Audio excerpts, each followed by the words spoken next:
Esta presentación es correspondiente a la tarea número 2 de algoritmos computacionales. Así que para pasar de inmediato a explicar los conceptos, ahí está en pantalla mi nombre, mi matrícula y mi sesión. Y vamos a pasar a explicar de una vez los conceptos sobre hardware y el otro contenido.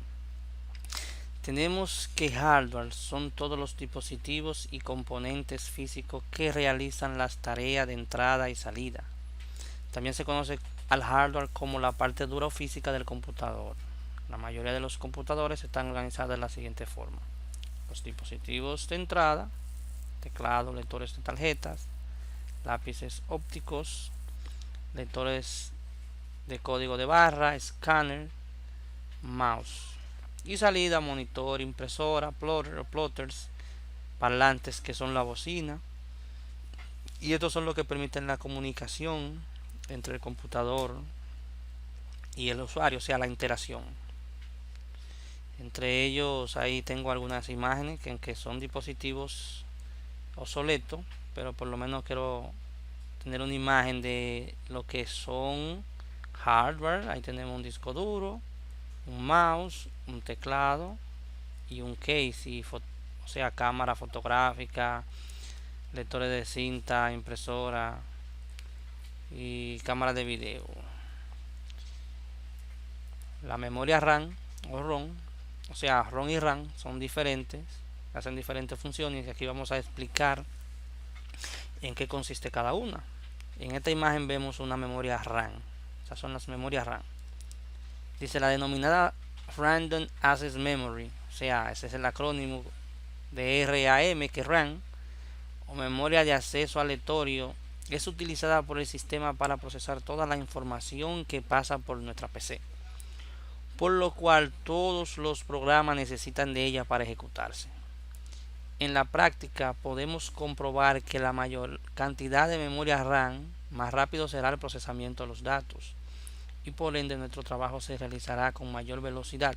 No obstante, la memoria RAM debe estar acompañada de un motherboard adecuado y un procesador veloz y un disco rígido, o en este caso también hay disco sólido de buena capacidad y velocidad.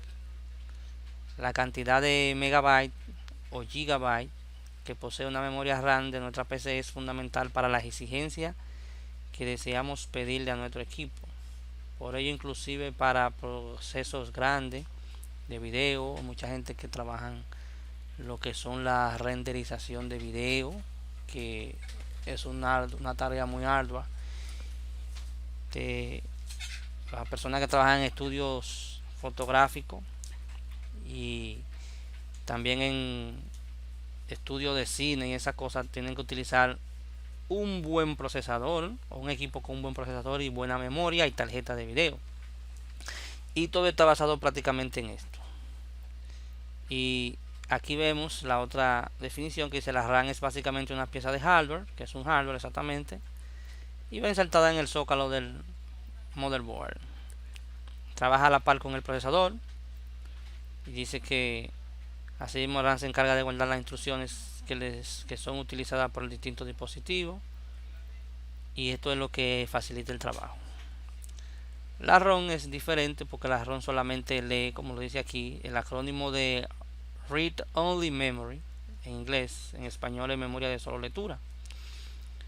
Es la memoria que se utiliza para almacenar los programas que ponen en marcha el ordenador y que realizan los diagnósticos. La mayoría de los ordenadores tienen una cantidad pequeña de memoria ROM. Esos son como también, si son hardware, y también son dispositivos pequeñitos que parecen transistores. Y también lo hay que son grandes. Por ejemplo, el CD-ROM tiene que ver con esto porque es de solo lectura, o sea que hay una amplia gama de ellos. Puesto que la ROM también permite acceso aleatorio, si queremos ser precisos, la memoria RAM debería llamarse memoria RAM de lectura y escritura, y la memoria RAM de lectura. O sea, Eso podría ser así, pero esa es la definición que tiene. Tenemos entonces por otro lado la BIOS o el BIOS, como le llaman mucho, que es Basic Input Output System, que también se conoce como en su acrónimo que BIOS, en español Sistema Básico de Entrada y Salida, también conocido como System BIOS o es ROM. Es solo lectura, ahí no hay nada que escribir, no hay nada que modificar, solo lectura. Y ahí lo dice que es un estándar de facto que define la interfaz del firmware para computadores IBM compatibles, o sea, IBM PC compatibles, que cuando hablamos de IBM son al tipo de computador personal que utilizamos hoy en día, porque cuando se crearon fue con ese concepto y fue la empresa IBM la pionera en este tipo de equipo, y eso está contenido en la historia de la informática o de la computadora, donde intervienen muchos factores, muchos individuos y ciertos procesos. Tenemos el UEFI, que como lo indica aquí nos dice que es prácticamente un BIOS, o sea, es la misma característica del BIOS, a diferencia de que este tiene Extensible Firmware Interface, o sea, es mucho mayor, es mucho más moderno, posee grandes cualidades que no tiene el BIOS o la BIOS, pero es prácticamente lo mismo, son sistemas de arranque, o sea, software de sistema, son esos.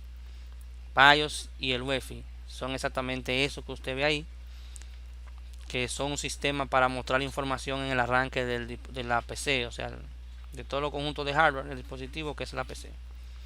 Ya eso de historia ahí se puede detallar más adelante, pero eso es simplemente la UEFI, es una actualización del BIOS con mucho mayor capacidad y muchas mayores facilidades. Tenemos también los dispositivos de entrada, que son hardwares, como lo mencionábamos ahorita. Son aquellos que sirven para introducir datos a la computadora para su proceso. Los datos se leen de los dispositivos de entrada y se almacenan en la memoria central o interna.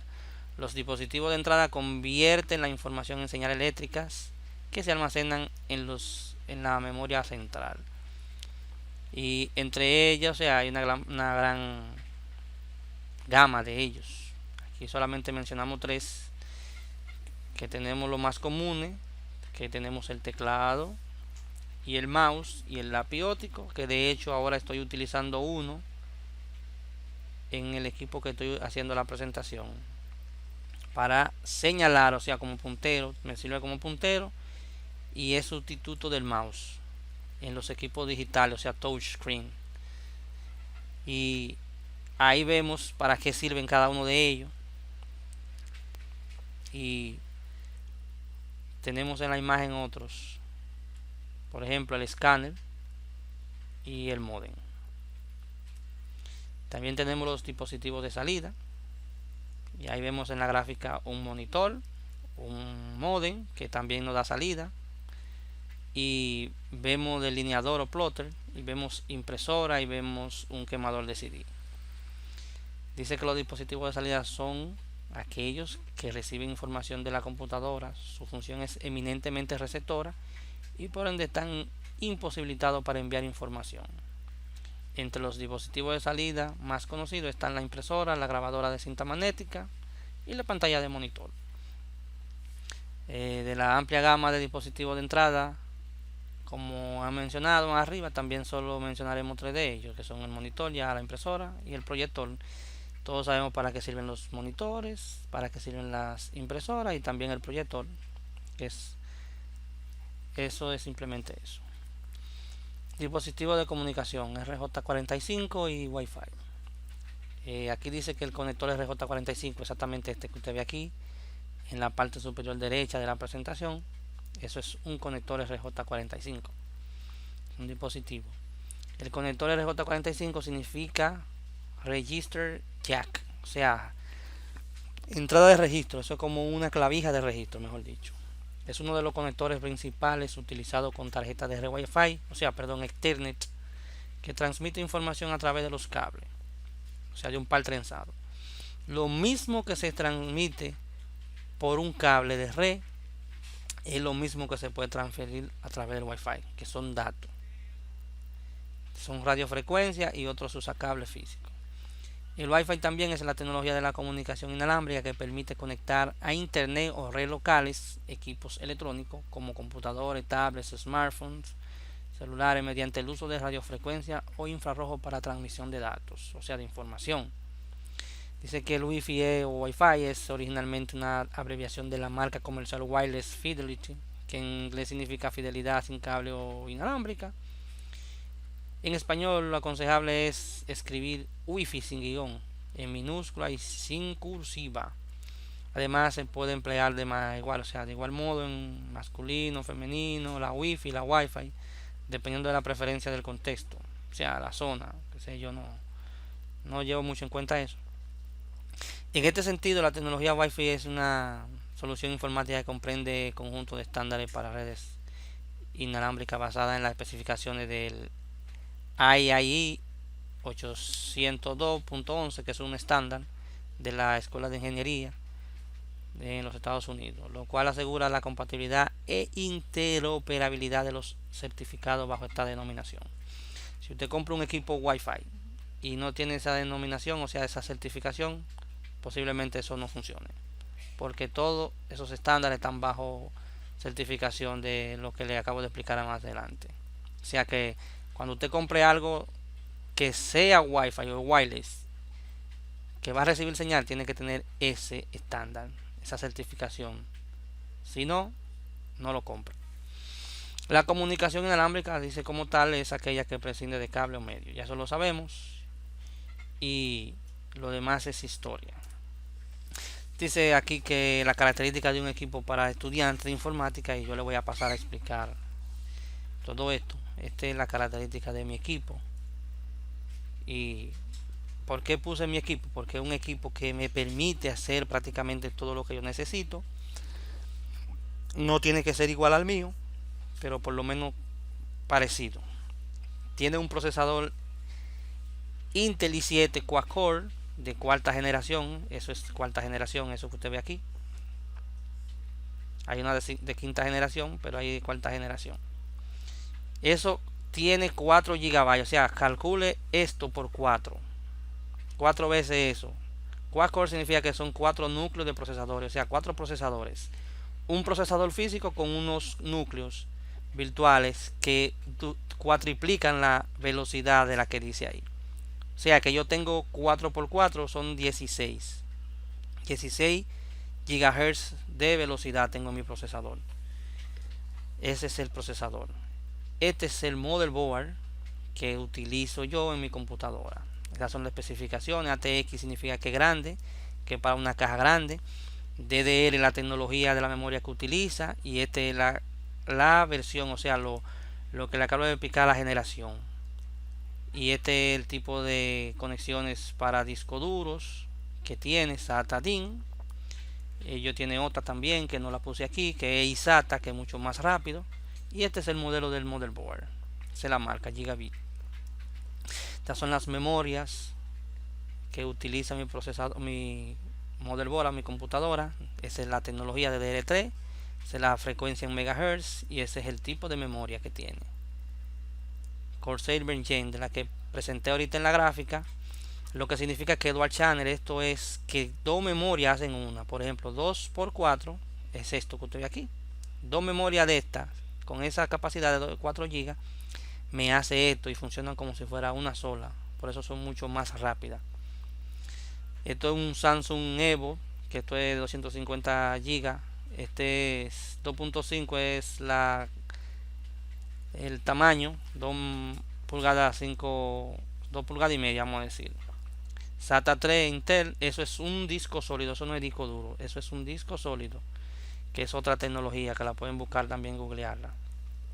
Este es un disco duro de 1 terabyte y estas son las especificaciones. SATA 6 GB de transferencia, 32 MB de caché, que es el almacenamiento como en el buffer. 3.5 es el tamaño también, que son 3 pulgadas y media, y es externo, es el modelo y esta es la marca Seagate. Asus, ese es el proceso, o sea, el monitor, es el tamaño 27 pulgadas, la resolución Full HD 1080, o sea 1920 por 1080p, no dice P pero es P. Tiene un segundo de transferencia de imagen, eso se lo podría explicar más luego. Eso es por la rapidez de la imagen, cómo se mueven los frames. El DisplayPort es un puerto digital que transmite audio y video, igual que el HDMI, que es muy conocido por todos. El VGA es análogo y solamente transmite video de baja calidad. Precio aproximado, esto que usted ve aquí en dólares, usted lo pone en pesos y ese es el precio aproximado. Puede costar menos, ahora bien, eso va a depender de su bolsillo y lo que usted pueda adquirir. Hasta aquí creo que es todo y espero poder complacer las exigencias. Muchas gracias de nuevo, profesor. Bye.